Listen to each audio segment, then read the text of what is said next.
Sometimes life surprises you in the quietest, most heartbreaking ways. Before I tell you what happened, I just want to say, thank you for being here with me tonight. It means more than you know. Go ahead and tell me in the comments, where are you watching from? I love seeing the little towns and big cities pop up. Denver, Tampa, Des Moines, I see you all. And if you're new here, make sure you hit that subscribe button and give this video a like. Not because I asked you to, but because what I'm about to share might just make you feel something you haven't felt in a long time. So here's the story of how I thought my son had forgotten about me, until he showed up one rainy evening with a letter that changed everything. It was late March, one of those evenings where the light lingers just long enough to remind you winter's not quite ready to leave. The air smelled like wet pine and the faint sweetness of my neighbor's magnolia tree. I'd just finished washing the dinner dishes, meatloaf and mashed potatoes for one again, and I was drying my hands on that old checkered towel that used to belong to my mother. My house was quiet, except for the ticking of the wall clock and the hum of the refrigerator. That's the kind of silence that wraps around you when you live alone. It's not peaceful, it's heavy. I hadn't seen my son, Daniel, in nearly 3 years. We talked a few times, birthdays and holidays mostly, the kind of polite conversations that skimmed the surface but never dived deeper. He was busy building his life in Chicago, he'd say. A job at an architecture firm, a girlfriend named Rachel.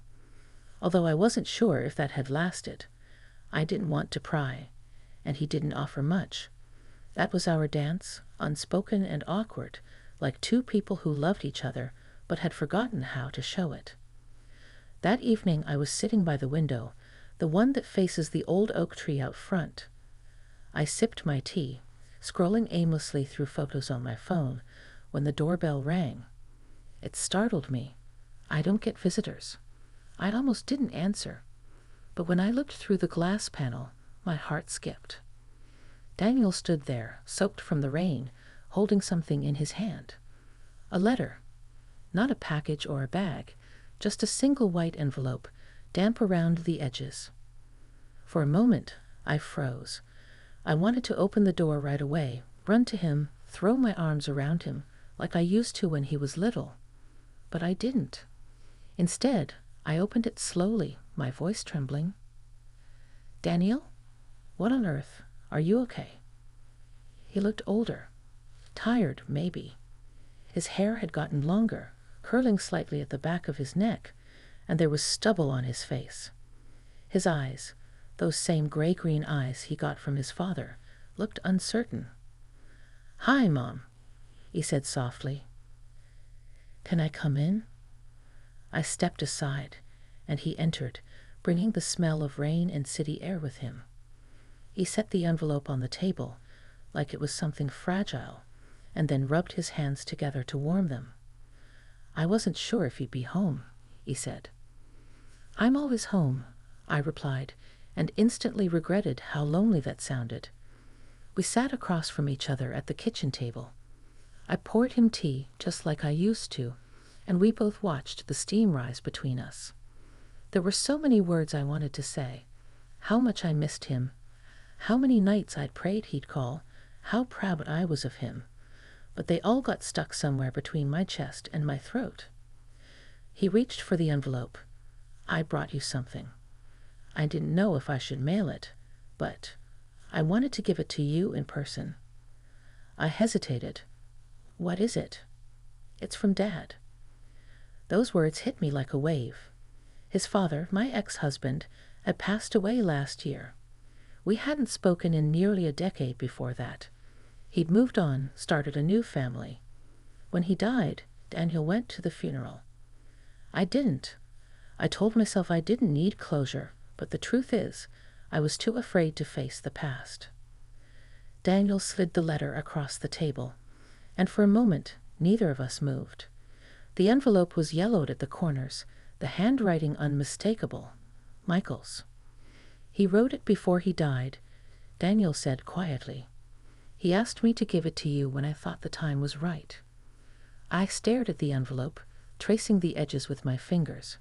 My heart pounded so loud I could barely hear the rain outside. "Why now?" I whispered. He took a deep breath. "Because I think you need to read it, and maybe I needed to be here when you did." I nodded slowly. The room felt smaller somehow, the air thick with things unsaid. I opened the envelope carefully, pulling out a single folded sheet. His handwriting was just as I remembered, sharp and deliberate, but softer now, as if time had gentled his hand. As I read, my eyes blurred with tears I didn't expect. The words were simple, but they carried the weight of years. Regret, love, apologies that came too late. He wrote about the things he wished he'd done differently, how he wished he'd tried harder to keep our family together, how proud he was of Daniel. And then there was a part for me, words that I hadn't realized I needed to hear until that moment. "I never stopped caring for you," he'd written. "I just didn't know how to love you the right way." By the time I reached the end, I could barely breathe. The letter slipped from my hands, landing softly on the table. Daniel was watching me, his eyes glistening. "I didn't know he'd written that," he said quietly. "He gave it to me right before he passed. I didn't know if I should bring it. I didn't want to hurt you." I wiped my tears and reached across the table, taking his hand. "You didn't hurt me, sweetheart. You brought me something I didn't even know I needed." We sat there for a long time, just holding hands, the rain whispering against the window. In that silence, something shifted. The distance between us, the years of misunderstanding and silence, started to fade, replaced by something tender and real. Later, when he stood to leave, he hesitated at the door. "Mom," he said softly, "I think I forgot how much I missed this place." I smiled through my tears. "You can always come back, Daniel. You never stopped being home here." After he left, I sat back at the table, the letter resting beside my cup of cold tea. The house was quiet again, but it didn't feel empty this time. The letter wasn't just a message from the past. It was a bridge between me and Michael, between me and Daniel. That night, as the rain slowed and the moonlight broke through the clouds, I realized something. Sometimes the people we think have forgotten us are just finding their way back in their own time. And sometimes love doesn't fade, it just waits. I didn't know what tomorrow would bring, but for the first time in years, I felt whole. And that was enough. You know that feeling when you wake up after a long night of crying? Your eyes are puffy, your head feels heavy, but your heart feels a little lighter. That's how I woke up the next morning after Daniel's visit. I sat there at the edge of my bed, sunlight spilling through the curtains, the world feeling both softer and sharper all at once. And before I go any further, I want to pause and thank all of you who've been watching and listening to my story. You've made this space feel less lonely. Tell me, where are you tuning in from tonight? I love reading your comments. From small towns to big cities, each one feels like a little light flickering back at me. And if you haven't already, go ahead and subscribe. Maybe hit that like button too. Not for the numbers, but because maybe this story is reminding you of something, or someone, you've loved and lost. Anyway, that morning I sat at the table where Daniel and I had shared tea the night before. The letter was still there, lying next to a half-burned candle and an empty mug. I picked it up again, tracing the creases with my fingers. The paper smelled faintly of old ink and cedar. Michael always used to keep cedar boxes for everything, even his letters. Funny how scents can drag you through time. I read it again, slower this time. Every line felt heavier. "I never stopped caring for you," he had written. "I just didn't know how to love you the right way." Those words wouldn't leave me. They echoed in my chest like an old song that suddenly made sense. And just like that, all those years came rushing back. The laughter, the arguments, the cold silences that stretched for days. We'd married young, too young maybe, and built a life out of hope and stubbornness. But somewhere along the way, the walls went up. He worked late. I kept the home running. We stopped talking about the small things, and then the big ones. And when it all finally broke, we pretended it didn't hurt as much as it did. The sound of a car pulling into the driveway broke my thoughts. When I looked out the window, I saw Daniel's old truck. He hadn't driven that thing in years. I rushed to the door, half surprised, half afraid. He stepped out, holding a grocery bag in one arm and a coffee in the other. "Thought you might need breakfast," he said, smiling in that shy way he used to when he was a kid. I laughed, though my throat tightened. "You didn't have to do that." "I know," he said, shrugging, "but I wanted to." He came inside, setting everything down on the counter. The smell of coffee and fresh pastries filled the kitchen. It was such a small, ordinary thing, but it felt extraordinary. I hadn't shared a morning with him like this in years. We sat together, buttering croissants and sipping coffee. It started quiet, but then little by little, the conversation opened up. He told me about his life in Chicago, the long work hours, the loneliness, the feeling that something was missing. He said he'd been thinking about moving somewhere quieter, maybe back home. I tried to keep my voice steady. "You mean here?" He smiled. "Maybe. I don't know. I miss this. I miss you." That's when the tears came again, uninvited but honest. I reached over and touched his cheek, just like I used to when he was small. "You have no idea how much I've missed hearing that." He nodded, his voice low. I think I forgot how to say it. We spent the rest of the morning sorting through old photo albums. Daniel laughed at the one where he was missing his front teeth, holding a fishing pole twice his size. We even found one of me and Michael, standing by the lake in our 20s, sunburned, smiling, full of dreams. Daniel picked it up and studied it. "You two looked happy," he said. "We were," I whispered. "Once." "Do you ever think about him?" "All the time, but not the way I used to.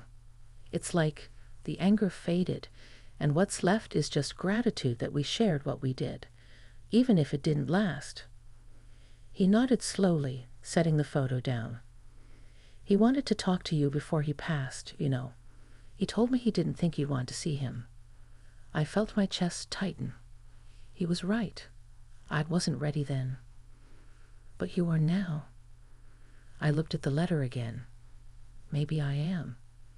Maybe it took this long to forgive both of us. We spent hours just talking, really talking, for the first time in years. About his childhood, his father, the things we both carried in silence. The sun had moved high into the sky before we realized how long we'd been sitting there.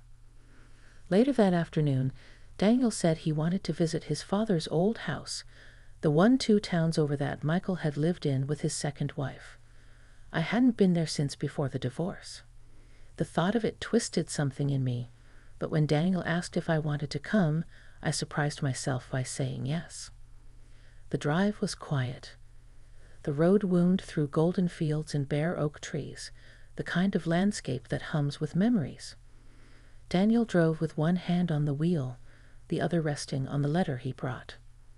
When we pulled into the old driveway, I almost didn't recognize the place. The paint was peeling, and the garden was wild, but it still carried a piece of him. Daniel got out first, walking slowly toward the porch. I followed, my heart pounding. Inside, everything smelled faintly of dust and cedar. Michael's things were still there, the old armchair, the bookshelves, even that ridiculous lamp he'd insisted on keeping. And then Daniel led me to a small wooden box on the mantel. "He kept this for you," Daniel said. "I found it after he died. I didn't open it. I thought you should." My hands trembled as I lifted the lid. Inside was a collection of small things, a seashell from our honeymoon, a faded movie ticket, a photograph of me holding baby Daniel, and a small note in his handwriting. It read, "If she ever sees this, tell her I never stopped believing in her."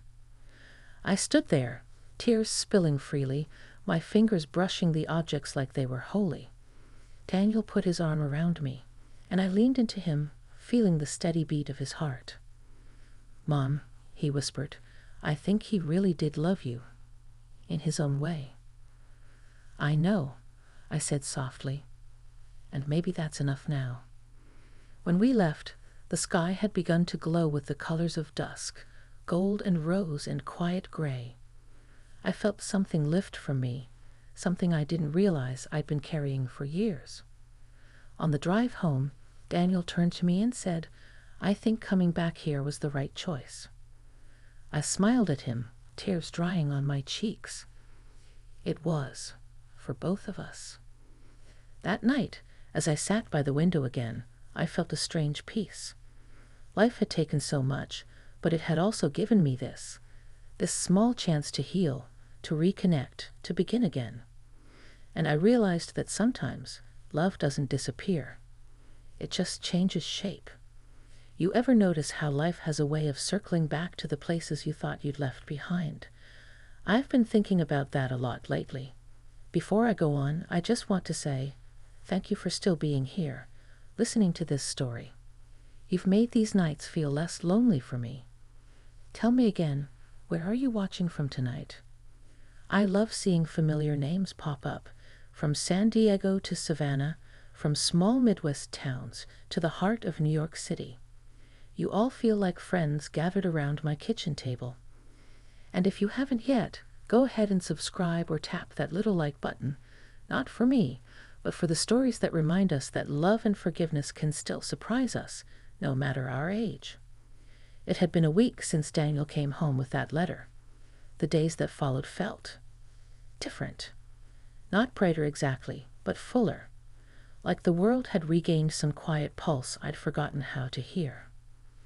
Daniel stayed with me for a few days. He worked remotely from the dining room table, his laptop surrounded by coffee cups and papers, while I busied myself in the kitchen. Sometimes I'd catch him glancing up, smiling, like he was still trying to believe we were both really there. One morning, as I was folding laundry, he came in with his phone in hand. "Mom," he said, "Rachel called. She wants to come by this weekend."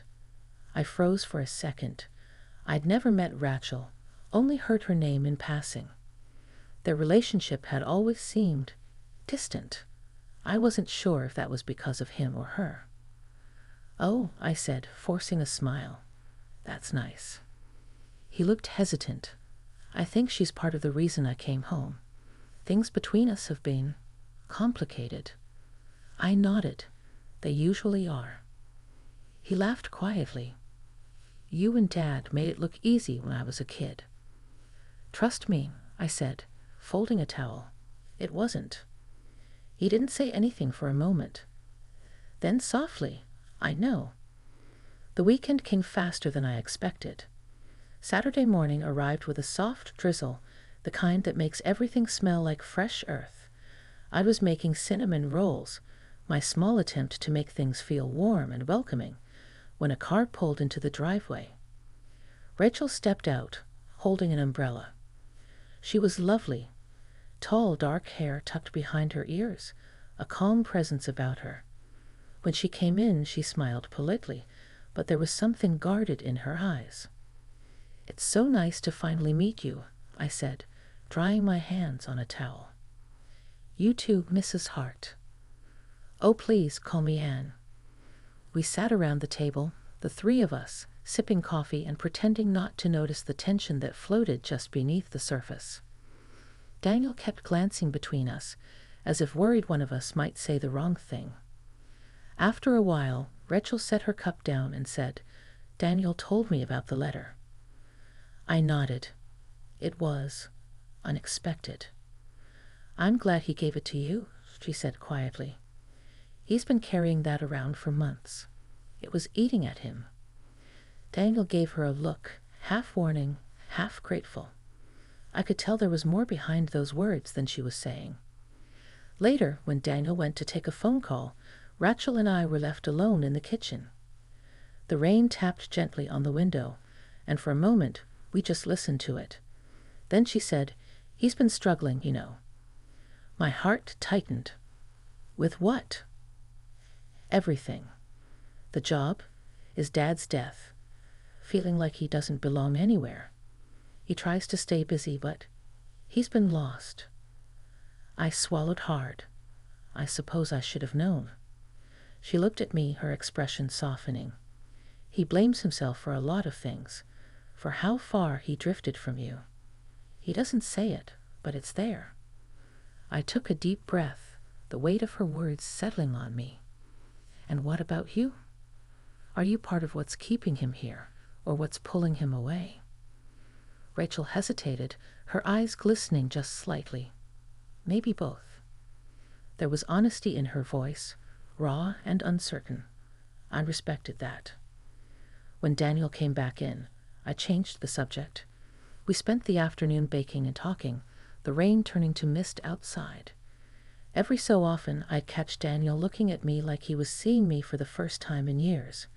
Maybe he was. That night, after Rachel had gone to bed in the guest room, Daniel and I sat in the living room with a small fire crackling in the fireplace. The letter still sat on the mantel. "Mom," he said, his voice quiet, "do you ever regret it? Leaving Dad?" I stared into the fire for a long time before answering. I used to. Not because I stopped loving him, but because I thought maybe if I'd stayed, things would have turned out differently. He nodded slowly. He regretted it too. He told me once that he wished he'd fought harder. I believe that. I said softly. But sometimes love isn't about fighting harder. Sometimes it's about knowing when to stop hurting each other. He looked thoughtful. I don't think I ever understood that until now. We sat in silence for a while, the fire popping softly. Then he said something that surprised me. "I think I might move back here.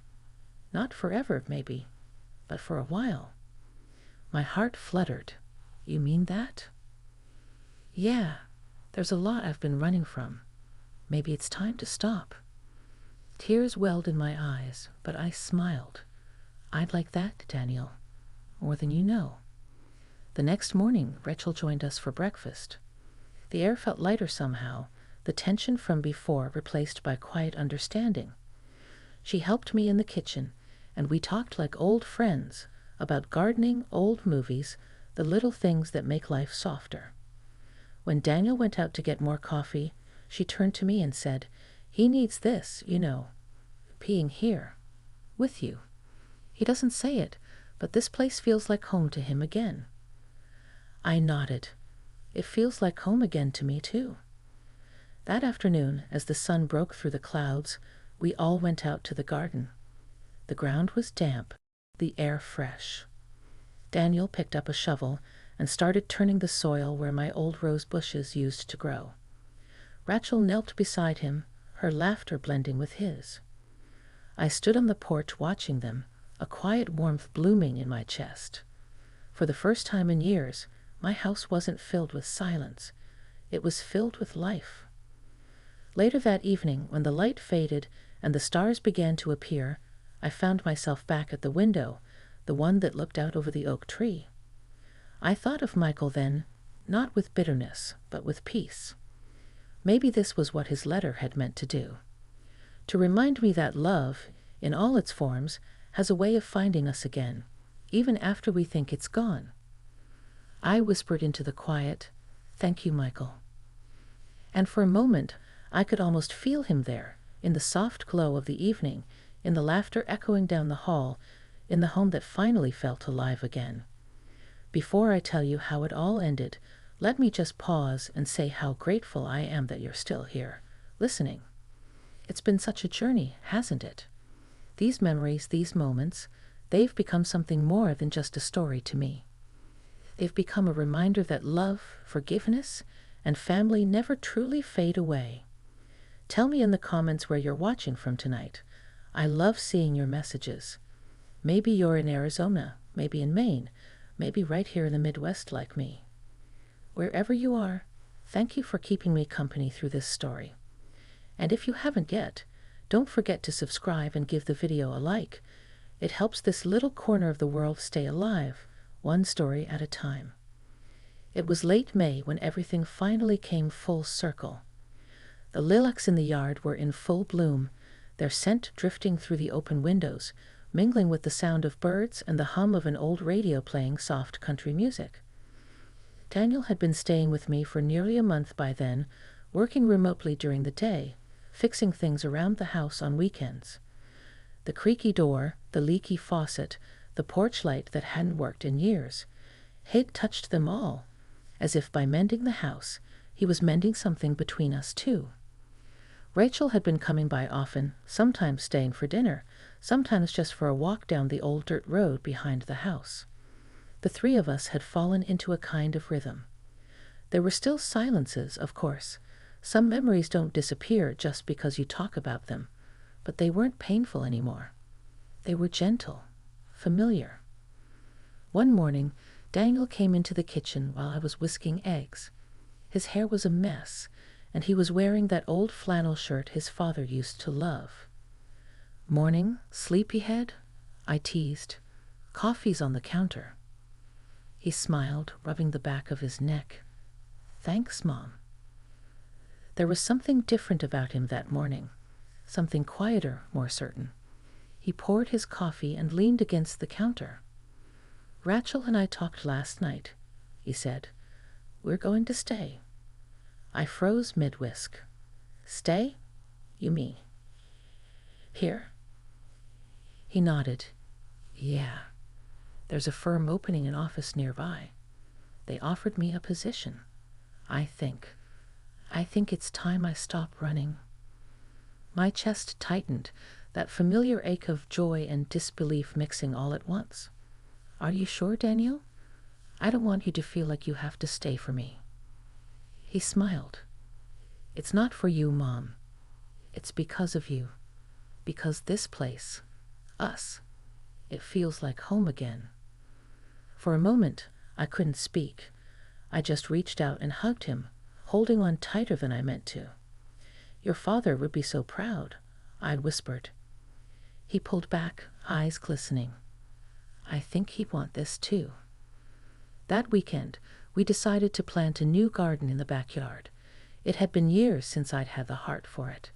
The soil had gone dry, the weeds had taken over, but Daniel cleared it out with steady hands, and Rachel knelt beside me, gently pressing seeds into the earth.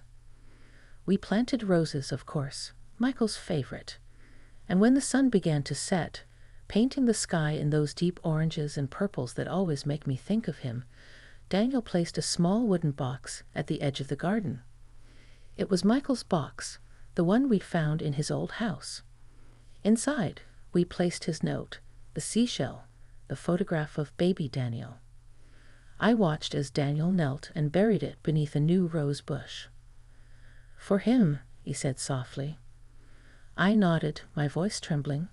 "For him, and for us." We stood there for a long time, the three of us, watching the light fade. The air smelled of lilacs and earth, and for the first time in so many years, the world felt whole again. Later that evening, after Rachel and Daniel went inside, I stayed out on the porch. The moon was rising, silver and soft, the night calm except for the distant call of an owl. I sat there with a blanket over my shoulders, a cup of tea in my hands, and I thought about the letter. About how something as small as a folded piece of paper had changed everything. It had brought my son back to me. It had given me closure I didn't know I needed, and it had reminded me that life doesn't always offer second chances, but sometimes if your heart stays open long enough, it surprises you with one anyway. Daniel came back out a few minutes later, 2 mugs of cocoa in his hands. "Couldn't let you sit out here alone," he said, sitting beside me. I smiled. Old habits die hard. He looked out over the yard. The garden shimmered faintly under the moonlight. "You know," he said quietly, "when I was little, I used to think Dad would come back someday, that he'd just walk through that gate like nothing happened." I felt the familiar sting of tears, but this time they didn't fall. Maybe he did, Daniel, just not the way you expected. He turned to me, and I could see the peace in his face, the kind I hadn't seen since he was a boy. Yeah, he said, maybe he did. We sat there together, mother and son, letting the quiet wrap around us. It wasn't a silence of distance anymore. It was a silence of comfort, of everything finally said and understood. And when I finally went inside, I stopped by the mantel where the letter once lay. I picked up the empty envelope and smiled. I didn't need the words anymore. They'd already done their work. Before I went to bed that night, I wrote something of my own. Just a few lines on a piece of paper. I folded it and tucked it into the wooden box Daniel had buried earlier that day. It said, "Thank you for the love that shaped us, even when it broke us. We found our way home."